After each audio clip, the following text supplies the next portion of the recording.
السلام علیکم ورحمۃ اللہ وبرکاتہ۔ بسم اللہ الرحمن الرحیم۔ اللہم صلی علی محمد وعلی آل محمد کما صلیت علی ابراہیم وعلی آل ابراہیم انک حمید مجید۔ اللہم بارک علی محمد وعلی آل محمد کما بارکت علی ابراہیم وعلی آل ابراہیم انک حمید مجید۔ عن ابی ہریرہ رضی اللہ عنہ قال سمعت رسول اللہ صلی اللہ علیہ وسلم یقول واللہ انی لا استغفر اللہ واتوب الیہ فی اليوم اکثر من 70 مرہ، رواہ البخاری۔ وعنہ رضی اللہ عنہ قال قال رسول اللہ صلی اللہ علیہ وسلم والذی نفسی بیدہ لو لم تذنبوا لذهب اللہ تعالی بکم ولجاء بقوم یذنبون فیستغفرون اللہ تعالی فیغفر لهم، رواہ مسلم۔ حضرت ابو ہریرہ رضی اللہ تعالیٰ عنہ بیان فرماتے ہیں کہ میں نے رسول اللہ صلی اللہ علیہ وسلم کو یہ فرماتے ہوئے سنا۔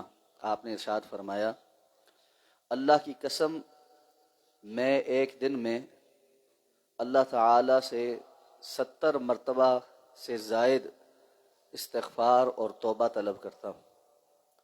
یہ حدیث مبارکہ صحیح بخاری کی ہے۔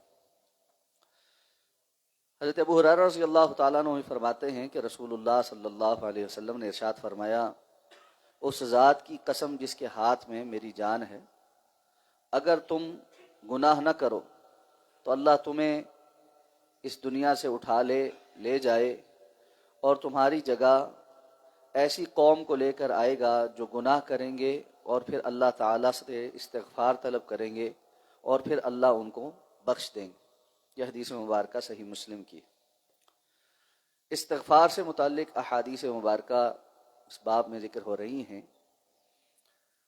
پہلے بھی یہ بات ہو چکی ہے کہ رسول اللہ صلی اللہ علیہ وسلم معصوم عن الخطا ہیں، اس کے باوجود آپ فرماتے ہیں کہ میں دن میں 70 مرتبہ سے زائد اور ایک اور روایت میں 100 مرتبہ سے زائد اللہ تعالیٰ سے استغفار اور توبہ طلب کرتا ہوں۔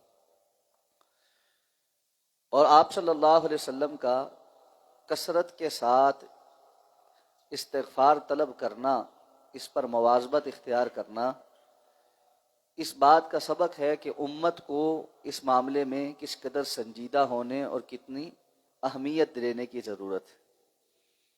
اس لیے چلتے پھرتے اٹھتے بیٹھتے اللہ تعالیٰ سے اپنے گناہوں کی معافی طلب کرنا، استغفار کرنا، اور پھر صرف یہ تسبیح کے طور پر نہ ہو کہ ایک کلمہ ہے استغفر اللہ پڑھ رہے ہیں اور اس کا معنی اور مفہوم ذہن سے محو ہو چکا ہو، اس کی گہرائی میں اتر کے اپنے اعمال کی کوتاہی اس کو مد نظر رکھتے ہوئے شرمندگی کا احساس اپنے اندر زندہ رکھ کر اللہ تعالیٰ سے اس بات کا سوال کرنا کہ یا اللہ میرے گناہ بخش دے۔ اور اسی طرح توبہ کرنا، استغفار ہے صرف اپنے گناہوں کی بخشش طلب کرنا، اور توبہ ہے اس گناہ سے رجوع کرنے کا پکا عزم کر کے نیکی کی طرف آ جانا۔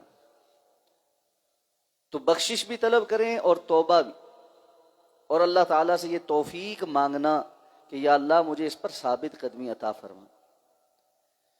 اللہ تعالیٰ نے انسان اور جن، یہ دونوں مخلوقات اس اختیار کے ساتھ پیدا فرمائی ہیں کہ اچھے اور برے کی تمیز دے کر دنیا میں ان کو اتنا اختیار دیا گیا ہے کہ یہ نیکی کر لیں یا برائی کما لیں، اور اسی کے متعلق سوال ہوگا۔ اس لیے فرمایا اگر تم سب گناہ کرنا چھوڑ دو تو اللہ تمہیں یہاں سے لے جا کر پھر ایسی قوم کو لائے گا جو گناہ کر کے استغفار طلب کریں گے۔ اس لیے کہ اللہ کا انسانوں کو پیدا کرنے کا مقصود یہ ہے کہ اختیاری عبادت ہو، غیر اختیاری عبادت تو فرشتے اللہ کی کر ہی رہے، اور اس کثرت کے ساتھ کر رہے ہیں کہ آسمان پہ آپ نے فرمایا 4 انگلیوں کی برابر جگہ بھی خالی نہیں ہے جہاں پر کوئی فرشتہ اللہ کے سامنے سجدہ ریز نہ ہو۔ تو اس لیے یہ اختیاری عبادت کہ چوائس ہے کہ غلط کام کر لے اور چوائس ہے کہ اچھا کام کر لے، اس پہ فیصلہ کرنا، یہ در حقیقت وہ امتحان ہے جو اس میں سرخرو ہو کر جائے گا وہ اللہ رب العزت کے ہاں کامیاب ہو جائے۔ اور انسان چونکہ کمزور ہے، بار بار گناہ کرتا ہے، اس لیے اللہ نے بھی اس کے لیے مغفرت کے دروازے کھلے رکھے۔ یہ مغفرت کا دروازہ اللہ کے رسول نے فرمایا انسان کی سکرات الموت تک، ما لم یغرغر، جب تک کہ بندہ اس موت کے وقت کی خرخراہٹ کا شکار نہیں ہو جاتا، اس وقت تک کھلا رہتا۔ جب سکرات آ جائیں اس وقت پھر یہ توبہ اور استغفار کا دروازہ بند ہو جاتا ہے۔ اس لیے اس سے پہلے پہلے توبہ کرتے رہنا، استغفار کرتے رہنا۔ شیطان کے وسوسوں میں سے ایک وسوسہ یہ بھی ہے کہ ابھی تو جوانی ہے، ابھی تو بڑا وقت پڑا ہے، میں کر لوں گا توبہ استغفار، ٹھیک ہے صحیح ہے، لیکن یہ تو سبھی لوگ کرتے ہیں۔ اس قسم کے بہت سارے لائسنس جو ہم نے اپنے آپ کو غلطیوں کے لیے دے رکھے ہیں، یہ بہت خطرناک بات۔ توبہ کرنے میں دیر نہیں کرنی چاہیے، اور اسی لیے رسول اللہ صلی اللہ علیہ وسلم کی وہ حدیث مبارکہ بھی مد نظر رہنی چاہیے کہ اللہ تعالیٰ نے تو گناہ لکھنے والے فرشتے کو یہ حکم دے رکھا ہے کہ وہ کچھ ساعتیں رکا رہتا ہے گناہ لکھنے سے، کہ شاید کہ بندہ فوری احساس ہو جانے پر اللہ سے معافی مانگ لے تو اس کا گناہ لکھا ہی نہ جائے، جبکہ نیکی فوراً لکھ دی جاتی ہے۔ یہ بھی اللہ کا بڑا فضل ہے۔ تو اس لیے کہ مومن بندہ اس مہلت سے فائدہ اٹھا کر جلد سے جلد توبہ استغفار کر لے۔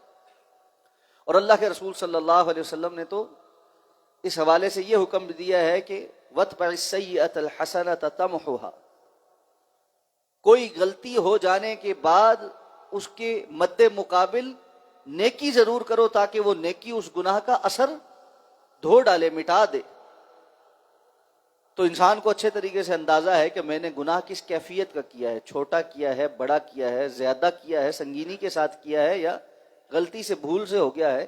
اس کے مد مقابل ویسی ہی نیکی کرنے کی کوشش کرنا، یا اس سے بڑھ کر نیکی کرنے کی کوشش کرنا تاکہ اس کا اثر زائل ہو جائے۔ تو جو بندہ اس طرح صبح و شام اپنا محاسبہ کر کے زندگی جی رہا ہو تو کسی بھی وقت اس کی موت آ جائے اس کو فکر نہیں، وگرنہ آنے کی تو ترتیب ہے، جانے کی کوئی ترتیب نہیں۔ کب کس کا بلاوا آئے گا اور اس وقت مہلت نہیں ملے گی، اس لیے اس مہلت سے فائدہ اٹھائیں۔ اللہ ہمیں سمجھ کر عمل کرنے کی توفیق عطا فرمائے۔ سبحانک اللہم و بحمدک، نشہد ان لا الہ الا انت، نستغفرک و نتوب۔